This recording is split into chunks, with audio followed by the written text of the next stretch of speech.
Dan sementara itu, pemirsa, tingginya konsumsi makanan selama bulan suci Ramadan membuat jumlah sampah rumah tangga di Kota Prabu Mulih meningkat 10%. Untuk mengantisipasi, Dinas Perkim Kota Prabu Mulih akan mengoperasikan 16 dump truck ditambah 1 truk cadangan.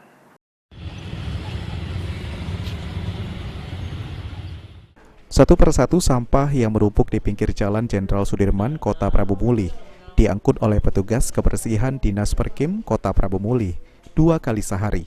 Namun selama Ramadan ini, sampah makanan akan naik karena masyarakat yang menjalankan ibadah puasa menjadi konsumtif alias banyak makanan. Kabid PLP Perkim Prabu Mulih, setiap bulan puasa volume sampah naik antara 10 sampai dengan 15% dari rekapitulasi data penanganan persampahan. Volume sampah di bulan Ramadan pada April mencapai 1.843.920 ton. Diprediksi jumlah sampah bulan ini sama seperti tahun kemarin. Untuk mengantisipasi lonjakan sampah di Kota Prabu Mulih, Dinas Perkim menyiapkan 1 dump truck cadangan apabila ada tumpukan sampah yang belum diangkut. Kabid PLP Perkim juga mengakui pihaknya kekurangan armada angkutan dan terpaksa memaksimalkan dump truck yang sudah berumur.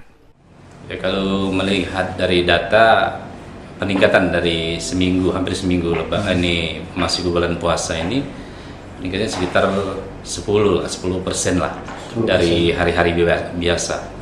Untuk armada kita siapkan 1 unit armada yang standby dengan kru sapu jagat, karena armada kita tahu sendiri kan sudah ada yang berumur, sudah tua, jadi kita sediakan mobil 1 untuk mengatasinya. Saat ini, Dinas Perkim Kota Prabu Mulih memiliki 18 kendaraan angkutan sampah. Mengingat anggaran yang terbatas, kini Dinas Perkim masih berkoordinasi dengan Kepala Dinas Perkim untuk mengajukan penambahan armada. Beni Firdaus, PAL TV.